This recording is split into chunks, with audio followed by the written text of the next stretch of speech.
হাত পা ঝিনঝিন করে, হাত পা চাবায় কামড়ায়, হাত পায়ের বোধ শক্তি কমে গেছে, হাত দিয়ে কোনো কিছু ধরতে পারেন না, হাত পায়ে সবসময় ব্যথা অনুভব হয়, রাত হলে অতিরিক্ত ব্যথা বেড়ে যায়, শরীরে ক্যালসিয়াম ও ভিটামিন ডি এর ঘাটতি আছে। আপনার শরীরে ক্যালসিয়াম ও ভিটামিন ডি এর ঘাটতি পূরণ করে আপনার ব্যথা নিমিষেই দূর করে দেবে। এছাড়াও যে সকল বয়স্ক রোগীদের দীর্ঘদিন ধরে জয়েন্টে, মাথায়, হাঁটুতে, কোমরে ব্যথা নিয়ে ভুগতেছেন, দীর্ঘদিন ধরে আপনার হাঁটু ব্যথা, জয়েন্টে ব্যথা, মাজায় ব্যথা আপনি নিমিষেই দূর করতে পারবেন। আজকের এই 3টি ওষুধ যদি আপনি সঠিক নিয়মে খেতে পারেন, তাহলে আপনারা যারা দীর্ঘদিন ধরে হাত পা ঝিনঝিন, চাবায়, কামড়ায়, অবশ হয়ে যায়, বোধ শক্তি কমে গেছে, এই সমস্যা দূর করার পাশাপাশি আপনার শরীরের ক্যালসিয়াম ও ভিটামিন ডি এর ঘাটতি পূরণ করে আপনার জয়েন্টে, মাজায়, হাঁটুতে কোমর ব্যথা দূর করে দেবে।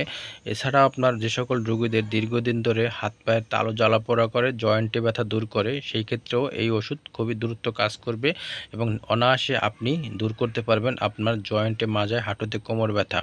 আজকে যে ওষুধটা দেখাচ্ছি এটা হলো টিপিসি, একমি ফার্মাসিউটিক্যাল কোম্পানির একটি ওষুধ, আর এটি হলো ভিটামিন B1, 6, 12। আর এই 3টি ফর্মুলার কারণে কিন্তু আপনাদের শরীরে ব্যথাটা অনুভব হয়ে থাকে এবং আপনার জয়েন্টে, মাজায়, হাঁটুতে ঝিনঝিন, চাবায়, কামড়ায় বেড়ে যায় দিন দিন।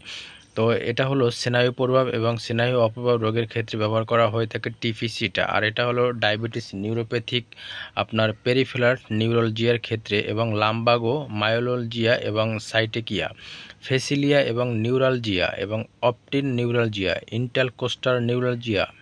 এর অর্থ যদি আমি আপনাদের ভাঙাতে যাই তাহলে ভিডিওটি অনেক বড় হয়ে যাবে। এটা হলো মেরুদণ্ডে ব্যথা এবং হাতে পায়ের ব্যথা, কোমরে ব্যথা এবং কোমরে ব্যথার জন্য সাপোর্টিং হিসাবে কিন্তু এই টিপিসি দেওয়া হয়ে থাকে। আর টিপিসি যদি আপনার দেওয়া হয়ে থাকে তাহলে কিন্তু আপনার হাতে পায়ের তালু জ্বালাপোড়া, ঝিনঝিন, অবশ হয়ে যায়, বোধ শক্তি কমে যায় এবং নার্ভের সমস্যার কারণে কিন্তু এই হাত পায়ের ঝিনঝিনটা বেড়ে যায়। এই সমস্যাটা কিন্তু আপনি দূর করতে পারবেন। টিপিসি যারা প্রাপ্তবয়স্ক আছে সকালে একটি এবং রাত্রে একটি খেতে পারবেন। এটা দীর্ঘদিন খেলে কোনো সমস্যা নাই। এর পাশাপাশি যে ফসিকল ডিএক্স ট্যাবলেটটি দেখছেন এটা হলো ক্যালসিয়াম এবং ভিটামিন ডি। এটি খুবই একটা পাওয়ারফুল ক্যালসিয়াম এবং ভিটামিন ডি।